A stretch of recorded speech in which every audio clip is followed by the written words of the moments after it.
भक्तों, आइए सुनते हैं अपरा एकादशी पारण की कथा। प्रेम से बोलिए हरे कृष्णा, ओम नमो भगवते वासुदेवाय। भगवान आप सभी भक्तों की हर मनोकामना को पूर्ण करे। प्रजापति महर्षि कश्यप की कई पत्नियां थी। उनमें से एक का नाम था धनु। धनु की संतान दानव कहलाए। उसी धनु के बड़े पुत्र का नाम दंभ था। दंभ बहुत ही सदाचारी और धार्मिक प्रवृत्ति का था। अन्य दानवों की भांति उसमें ना तो ईर्ष्या ही थी और ना ही देवताओं से देश भावना। वह विष्णु का भक्त था और उन्हीं की आराधना किया करता था। लेकिन उसे एक ही चिंता सताती रहती थी कि उसके कोई पुत्र ना था। आचार्य शुक्र ने उसे श्री कृष्ण मंत्र की दीक्षा दी। दंभ ने दीक्षा पाकर पुष्कर में महान अनुष्ठान किया। अनुष्ठान सफल हुआ। उसके अनुष्ठान से प्रसन्न होकर भगवान विष्णु प्रकट होकर बोले, बस मैं तुम्हारे अनुष्ठान से प्रसन्न हूं, पर मांगो। दंभ बोला, भगवान यदि आप मेरी तपस्या से प्रसन्न है तो मुझे ऐसा पुत्र दे जो आपका भक्त हो और त्रिलोक की जय हो। उसे देवता भी युद्ध में ना जीत सके। भगवान विष्णु ने तथास्तु कहा और अंतर्ध्यान हो गए और दंभ प्रसन्नचित अपने घर लौट आया। गोलोक में श्री राधा ने श्री कृष्ण पार्षद श्री दामा को असुर होने का श्राप दिया था। श्राप मिलने पर वही दंभ की पत्नी के गर्भ में आया। जन्म होने के पश्चात दंभ ने अपने उस पुत्र का नाम शंखचूड़ रखा। जब वह कुछ बड़ा हुआ तो दंभ ने उसे मुनि जैगी शिष्य की देख रेख में रख दिया। मुनि जैगी शिष्य ने उसे शिक्षा दीक्षा दी। अपनी कुमार अवस्था में ही शंखचूड़ पुष्कर में पहुंचा और उस महान धार्मिक तप स्थली में ध्यान मग्न रहकर वर्षों तक ब्रह्मा जी की तपस्या करता रहा। उसकी घोर तपस्या से प्रसन्न होकर ब्रह्मा जी प्रकट होकर बोले, बस मैं तुम्हारी तपस्या से प्रसन्न हूँ, वर मांगो। पितामह मुझे ऐसा वरदान दीजिए कि मुझे देवता पराजित ना कर सके। शंखचूड़ ने कहा। ब्रह्मा जी ने उसे ऐसा ही वरदान दिया और श्री कृष्ण कवच प्रदान करते हुए उसे आदेश दिया, शंखचूड़ तुम बद्रिका आश्रम चले जाओ। वहां तुम्हारा भाग्य का सितारा उदय होने की प्रतीक्षा कर रहा है। आदेश मानकर शंखचूड़ बद्रिका आश्रम पहुंचा। वहां महाराज धर्मध्वज की पुत्री तुलसी भी तपस्या कर रही थी। दोनों का आपस में परिचय हुआ और ब्रह्मा जी की इच्छा अनुसार दोनों का विवाह हो गया। अपनी पत्नी को लेकर शंखचूड़ पुनः दैत्यपुरी लौट गया। शुक्राचार्य ने उसे दानवों का आधिपति बना दिया। सिंहासन पर बैठते ही उसने अपना साम्राज्य बढ़ाने के लिए देवलोक पर चढ़ाई कर दी। ब्रह्मा जी के वरदान के कारण वह अजय हो चुका था। देवताओं को उसे हराने में कोई कठिनाई नहीं हुई। उसने अमरावती पर कब्जा जमा लिया। इंद्र अमरावती छोड़कर भाग निकले। देवता उसके डर से कंदराओं में जा छुपे। शंखचूड़ तीनों लोकों का शासक हो गया और सब लोकपालों का कार्य भी उसने संभाल लिया। उसने अपनी प्रजा की भलाई के लिए अनेक कार्य किए। प्रजा उससे बहुत प्रसन्न थी।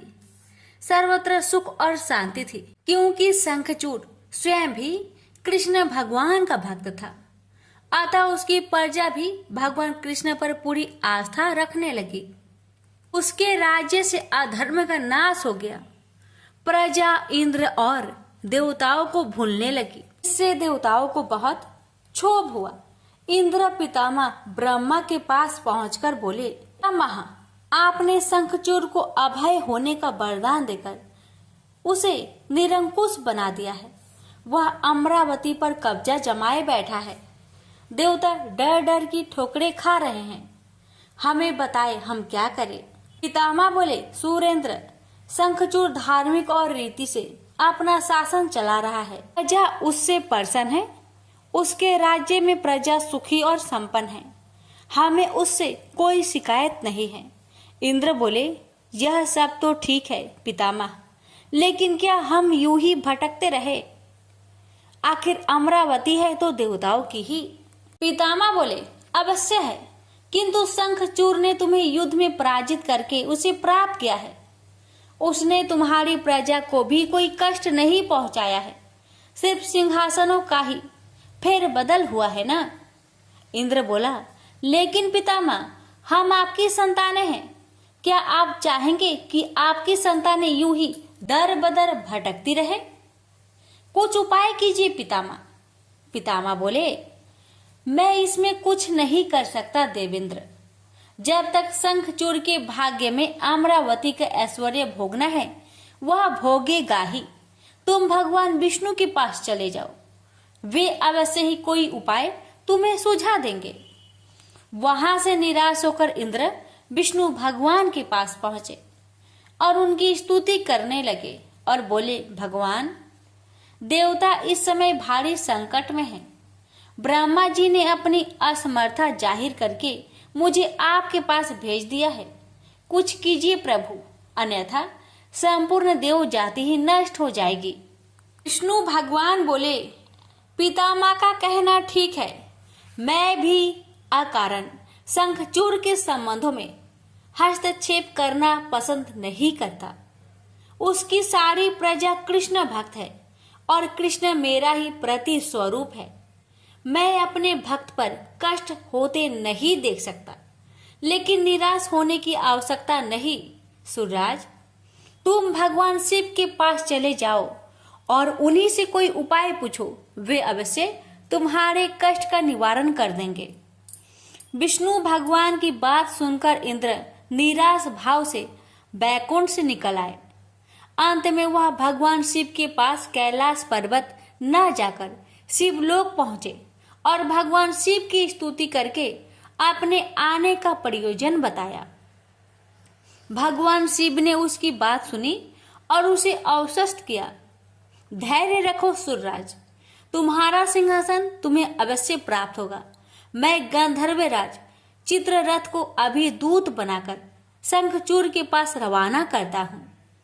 शिव के आदेश अनुसार गंधर्वराज चित्ररथ शंखचूड़ के राजधानी पहुंचा। उस समय शंखचूड़ अपने सिंहासन पर विराजमान था। चित्ररथ ने उसका अभिवादन करने के पश्चात अपने आने का कारण बताया। दैत्यराज, मैं गंधर्वराज चित्ररथ हूँ और भगवान शिव का एक संदेश लेकर आपके पास आया हूँ। यह सुनकर शंखचूड़ के चेहरे पर आश्चर्य झलक आया। शिव के दूत को सामने पाकर वह सिंहासन से उठकर बोला, मेरा अहोभाग्य है कि भगवान शिव ने मुझे किसी योग समझा। आप संदेश सुनाए। क्या संदेश भेजा है भगवान रुद्र ने? गंधर्वराज बोला, दैत्यराज, भगवान शिव का संदेश है कि तुम देवताओं का राज्य उन्हें वापस लौटा दो और उनके अधिकार उन्हें दे दो। भगवान शिव ने देवों को अभय होने का वचन दिया है।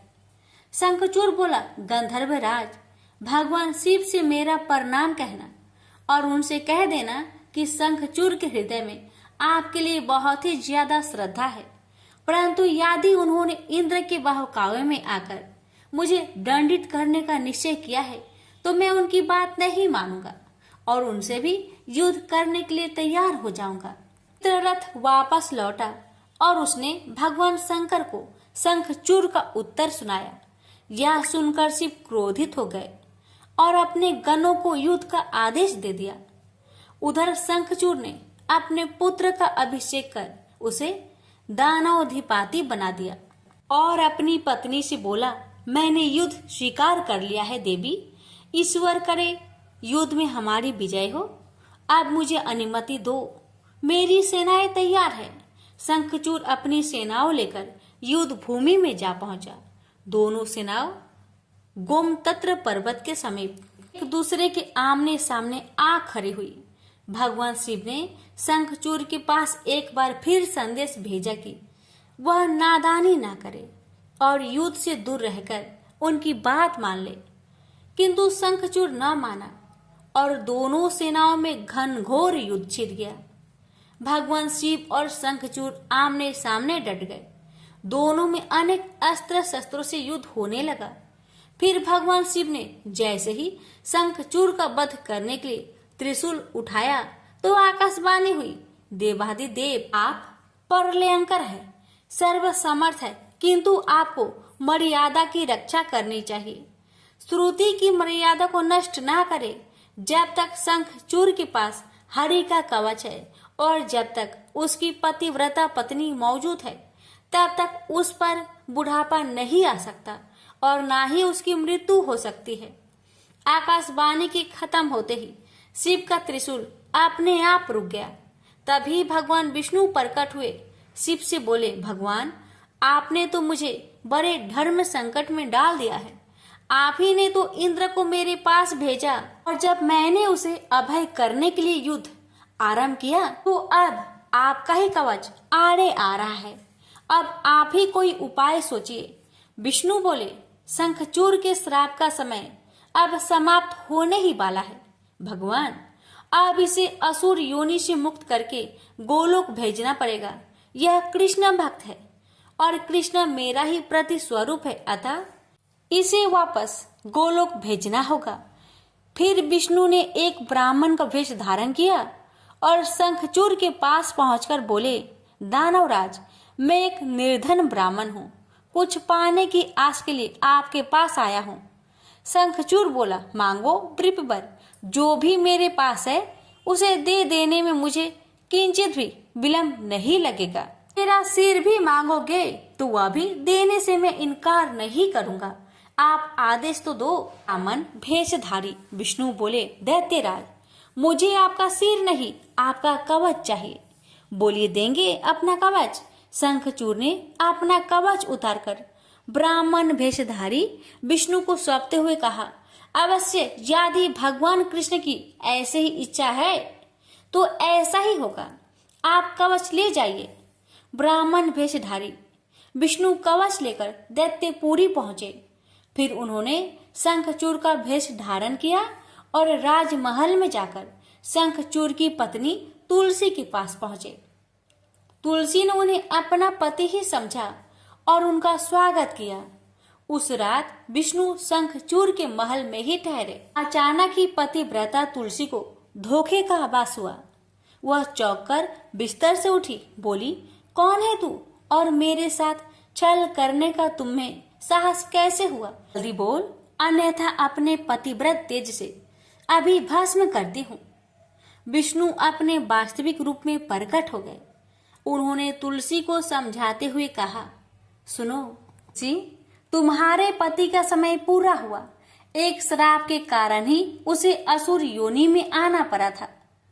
अब से वह गोलोक में रहेगा, क्योंकि तुम्हारा पतिव्रत धर्म ही उसकी रक्षा कर रहा था। इसलिए मुझे छल करके तुम्हें कलुषित करना पड़ा। तुलसी रोते हुए बोली, यह आपने अच्छा नहीं किया भगवान। क्यों मेरे साथ छल करके मेरा अस्तित्व नष्ट किया? मैं श्राप देती हूँ कि आज से आपको भी पत्थर बन जाना पड़ेगा। आप में दया ममता नहीं है, आप पत्थर है पत्थर। विष्णु बोले, और मैं भी तुम्हें वर देता हूँ तुलसी कि मेरे पत्थर बन जाने पर तुम्हें भी मेरे पास ही स्थान मिलेगा। भविष्य में लोग तुलसी और शालिग्राम की पूजा करेंगे। तुलसी के बगैर शालिग्राम की पूजा अधूरी रहेगी। उसके बाद विष्णु अंतर्ध्यान हो गए और युद्ध भूमि में खड़े शिव को अपनी दिव्य शक्ति से सब कुछ बता दिया। शंखचूर और शिव में पुनः युद्ध आरंभ हो गया, किंतु तुलसी के पतिव्रत धर्म नष्ट हो जाने से शंखचूर की शक्ति घट गई थी। अतः शिव ने अपना त्रिशूल उसकी ओर फेंका तो वह सीधा शंखचूर की हृदय स्थल को भेद गया। वातावरण में हजारों बिजलियां एक साथ कौंध गई। चारों दिशाएं कांप उठी और देखते ही देखते शंखचूर धरती पर जा गिरा। गिरते ही उसके प्राण पेखरू उड़ गए। श्राप से मुक्ति मिलते ही श्री दामा गोलोक जा पहुंचा। उसकी भस्म से एक शंख प्रकट हुआ जो कालांतर में भगवान शिव के हाथों की शोभा बना। देवताओं ने शिव की जय जयकार की और इंद्र को अपना सिंहासन पुनः प्राप्त हो गया। प्रेम से बोलिए हर हर महादेव, माता पार्वती की जय। लक्ष्मी नारायण की जय, तुलसी माता की जय, शालिग्राम भगवान की जय।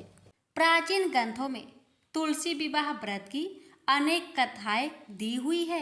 उन कथाओं में से एक कथा निम्न है। इस कथा के अनुसार एक कुटुंब में ननद तथा भाभी साथ रहती थी। ननद का विवाह अभी नहीं हुआ था। वह तुलसी के पौधे की बहुत सेवा करती थी, लेकिन उसकी भाभी को यह सब बिल्कुल भी पसंद नहीं था। जब कभी उसकी भाभी को अत्यधिक क्रोध आता, तब वह उसे ताना देते हुए कहती कि जब तुम्हारा विवाह होगा तो मैं तुलसी ही बारातियों को खाने को दूंगी और तुम्हारे दहेज में भी तुलसी ही दूंगी। कुछ समय बीत जाने पर ननद का विवाह पक्का हुआ। विवाह के दिन भाभी ने अपनी कथनी अनुसार बारातियों के सामने तुलसी का गमला फोड़ दिया और खाने के लिए कहा। तुलसी की कृपा से वह फूटा हुआ गमला अनेक स्वादिष्ट पकवानों में बदल गया। भाभी ने गहनों के नाम पर तुलसी की मंजरी से बने गहने पहना दिए। वह सब भी सुंदर सोने जवारत में बदल गए। भाभी ने वस्त्रों के स्थान पर तुलसी का जनेऊ रख दिया। वह रेशमी तथा सुंदर वस्त्रों में बदल गया। ननद की ससुराल में उसके दहेज की बहुत प्रशंसा की गई। यह बात भाभी के कान तक भी पहुंची। उसे बहुत आश्चर्य हुआ। उसे अब तुलसी माता की पूजा का महत्व समझ आया। भाभी की एक लड़की थी। वह अपनी लड़की से कहने लगी कि तुम भी तुलसी की सेवा किया करो, तुम्हें भी बुआ की तरह फल मिलेगा। वह जबरदस्ती अपनी लड़की से सेवा करने को कहती, लेकिन लड़की का मन तुलसी सेवा में नहीं लगता था। लड़की के बड़े होने पर उसके विवाह का समय आता है। तब भाभी सोचती है कि जैसा व्यवहार मैंने अपनी ननद के साथ किया था, वैसा ही मैं अपनी लड़की के साथ भी करती हूँ, तो यह भी गहनों से लद जाएगी और बारातियों को खाने में पकवान मिलेंगे। ससुराल में इसे भी बहुत इज्जत मिलेगी। यह सोचकर वह बारातियों के सामने तुलसी का गमला फोड़ देती है, लेकिन इस बार गमले की मिट्टी मिट्टी ही रहती है। मंजरी तथा पत्ते भी अपने रूप में ही रहते हैं। जनेऊ भी अपना रूप नहीं बदलता है। सभी लोगों तथा बारातियों द्वारा भाभी की बुराई की जाती है। लड़की के ससुराल वाले भी लड़की की बुराई करते हैं। भाभी कभी ननद को नहीं बुलाती थी। भाई ने सोचा मैं बहन से मिलकर आता हूँ। उसने अपनी पत्नी से कहा और कुछ उपहार बहन के पास ले जाने की बात कही। भाभी ने थैले में ज्वार भरकर कहा कि और कुछ नहीं है, तुम यही ले जाओ। वह दुखी मन से बहन के पास चल दिया। वह सोचता रहा कि कोई भाई अपने बहन के घर ज्वार कैसे ले जा सकता है। यह सोचकर वह एक गौशाला के पास रुका और ज्वार का थैला गाय के सामने पलट दिया। तभी गाय पालने वाले ने कहा कि आप गाय के सामने हीरे मोती तथा सोना क्यों डाल रहे हो। भाई ने सारी बात उसे बताई और धन को लेकर खुशी खुशी अपनी बहन की घर की ओर चल दिया। दोनों भाई बहन एक दूसरे को देखकर अत्यंत प्रसन्न हुए और भाई ने अपनी सारी कहानी अपनी बहन को सुनाया कि कैसे तुलसी माता की कृपा से ज्वार के दाने सोने चांदी हीरे मोती में बदल गए। बहन ने कहा, भैया तुलसी माता की महिमा बहुत निराली है। भाभी से जाकर कहना कि भाभी भी तुलसी माता की पूजन किया करे। तुलसी माता की कृपा से हर मनोकामना पूरी होती है। प्रेम से बोलिए तुलसी मैया की जय। हे तुलसी महारानी, आप अपनी सभी भक्तों पर अपनी कृपा सदा सर्वदा बनाए रखना। आपकी कथा सुनने वाले, हुक्कार भरने वाले और कथा कहने वाले पर अपनी कृपा सदा सर्वदा बनाए रखना।